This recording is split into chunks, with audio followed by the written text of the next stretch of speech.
Salut tout le monde, ici Linda Lemay, vous écoutez Portneuf.tv. Je suis une petite fille du coin, alors je suis fière.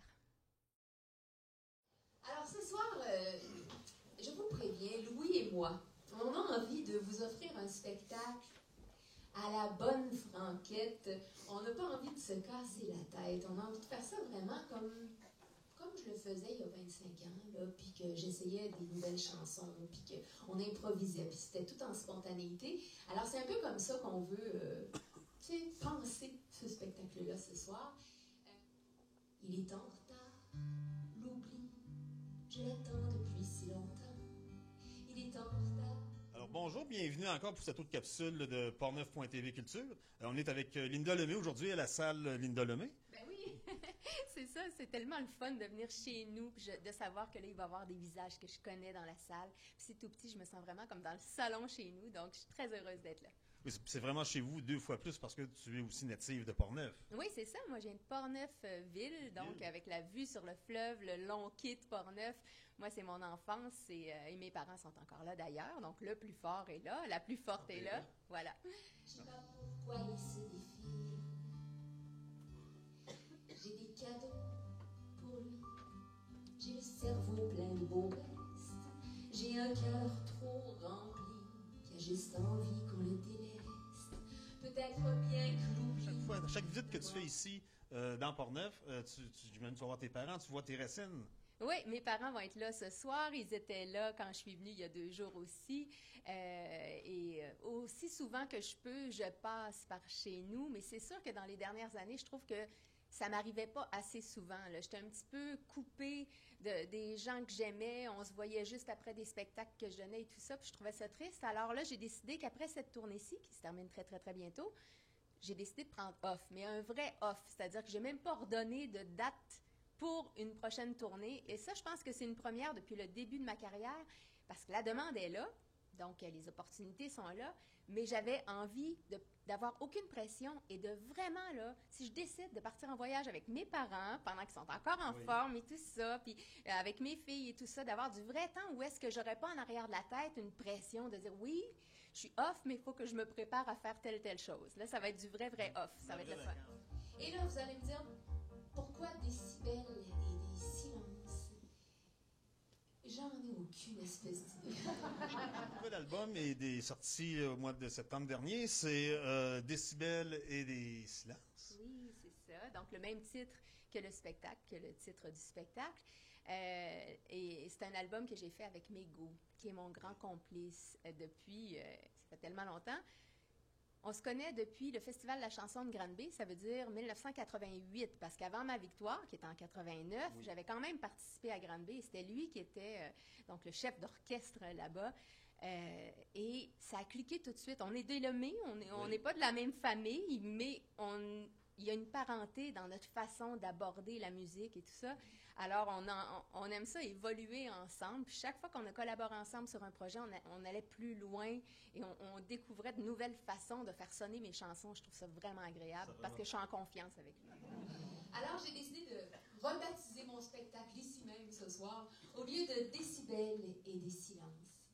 Je pense que ça pourrait s'appeler Les séquelles de la naissance. Parce qu'on est tous victimes d'avoir été mis au monde.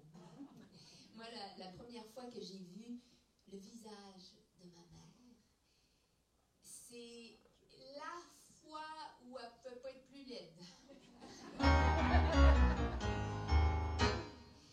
Il y avait toute la famille dans la cafétéria. Ça prenait des paris, certains disaient, ce sera sans aucun doute une fille, parce que je ne portais pas, même si l'échographie me prédisait un gars. Et puis il y avait mon père, exalté comme une femme, entre la crise de nerfs et puis la crise de l'âme, et patient comme un cheval, derrière la barrière, qui piétine la terre avant la course finale.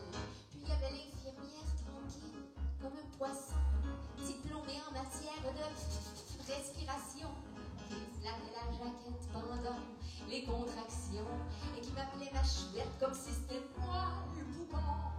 T'es vraiment content content du résultat là, en global de l'album. Là. Oui, parce que c'est un bel équilibre entre les chansons qui me ressemblent là, de A à Z, avec des arrangements de violon époustouflants comme seul Mégo sait les faire. Et d'un autre côté, ben c'est ça, il y a beaucoup de couleurs musicales qui sont extraordinaires, qui sont le fun à découvrir, donc sur des chansons, un style de chanson que les gens connaissent déjà de moi.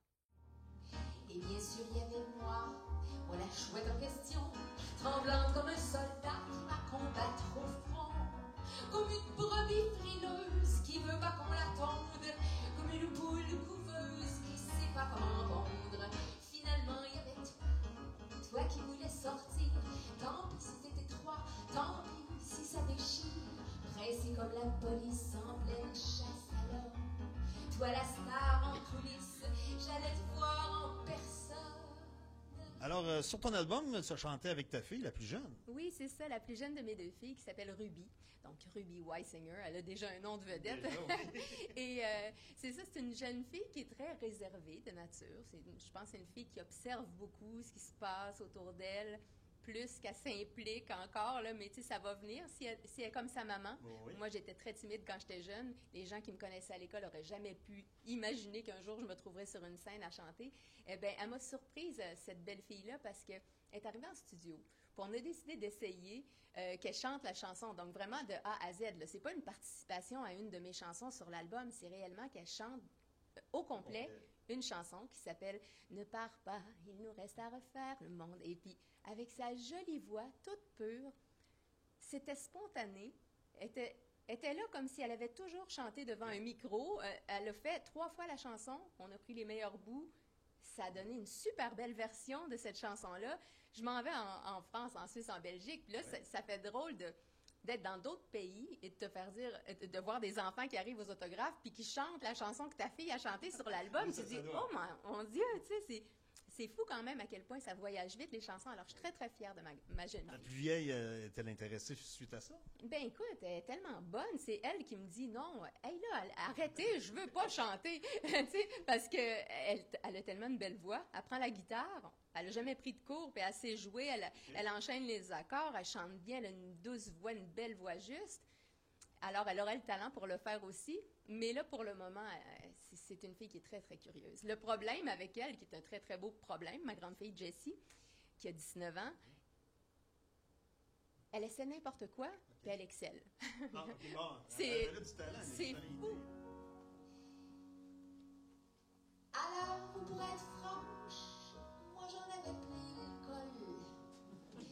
Il y avait une petite balle blanche qui prenait son envol. Sur le grand terrain de golf où se promenait mon docteur, qui entendait pas sonner le téléavertisseur. Il y avait toute la famille dans la cafétéria. Ça mangeait des croustilles, ça buvait du cola. Et puis il y avait ton père que je sentais faiblir, qui savait pas quoi faire et encore moins quoi dire. Et l'infirmière inquiète qui regardait filer l'heure, qui me répétait la chouette, trouve pas ton docteur. Il y avait moi la chouette qui gueulait dans la chambre, débarque ma jaquette ou bien je te casse les jambes. Puis il y avait le médecin de garde qui est venu à la rescousse de la pauvre garde malade qui osait même plus dire pouce. C'est à ce moment précis que tu t'es sorti la tête, ton père s'est évanoui et l'infirmière m'a dit un dernier effort, ma chouette. Oh non, je pense que ça paraît que je suis fière de mes filles. Hein? Oui, il y a de quoi être fier de ses enfants aussi, Oui, surtout quand c'est on a ça. des belles réussites comme ça. Là. Et voilà. Mais ce talent-là, elle tient de sa mère, parce que sa mère aussi, tout ce qu'elle touche devient de l'or, là, avec toutes les récompenses. Elle a été nommée chevalier de l'Ordre des Arts et des Lettres en France. Écoute, j'ai été épinglée par Charles Aznavour. C'est quand même extraordinaire. Tu es sur la scène de l'Olympia, puis je savais même pas que... Ben, je savais que j'allais recevoir cet honneur-là, mais je savais pas que Charles Aznavour allait être là ce soir-là, que j'allais recevoir ça de ses mains. Les choses qui m'arrivent sont tellement merveilleuses et c'est tellement gros que j'ai du mal à réaliser que ça m'est arrivé à moi parce que je me sens pas rendue quelque part. Tu sais, je veux dire, oui, je réalise que j'ai fait beaucoup de belles choses dans ma vie. Je fais ce que j'aime, je suis portée par ma passion, mais en même temps, quand les gens me racontent, ah oui, tu as été décoré de ça, tu as remporté tel prix, tu as fait 60 fois l'Olympia de Paris, hey!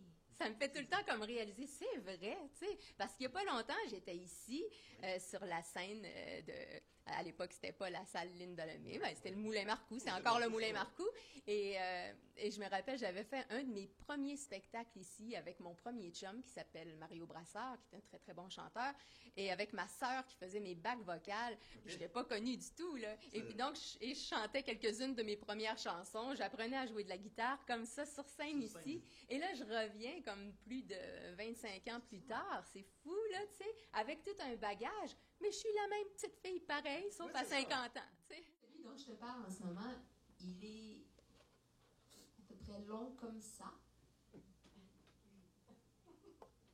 Et il me satisfait entièrement. Dans mes désirs d'auteur, évidemment, hein? On s'entend. Et c'est drôle, celui-là, plus je le tripote, et plus il raccourcit. C'est ça, c'est pas toi. Beaucoup d'écriture, parce que là, je suis inspirée comme jamais. On dirait que plus la pression tombe, parce que comme j'ai pris aucun projet, que c'est les vraies vacances qui s'en viennent, ça fait en sorte que, wow, l'énergie passe, puis je suis libre, puis je suis vraiment comme... Ah, je ressens les choses bien, je suis calme, je respire. Fait qu'on dirait que là, ça me fait écrire encore plus que d'habitude. Imagine. Fait que je me sens vraiment comme, je me rappelle en 93, je pense que c'était l'année dans ma vie où est-ce que j'avais écrit le plus de chansons. Je pense que j'avais écrit 93 chansons en un an, en 93. Et puis là, je m'en viens bien. C'est fou. Je pense que je pourrais en écrire une à chaque jour. C'est vraiment là une vraie belle période d'inspiration dans ma vie. Alors j'en profite. Puis je suis à la maison, je profite de mes filles. Je vais voir mes parents comme ça fait 3 fois cette semaine. Puis tu sais, c'est comme ça me rend heureuse. T'as du plomb dans la tête, les soirs tu me l'as fait. Quand je veux pas que tu t'arrêtes, tu me boules de tes têtes. Quand je suis à bout de nerfs, tu te roules sur la table jusqu'à tomber par terre et rester introuvable.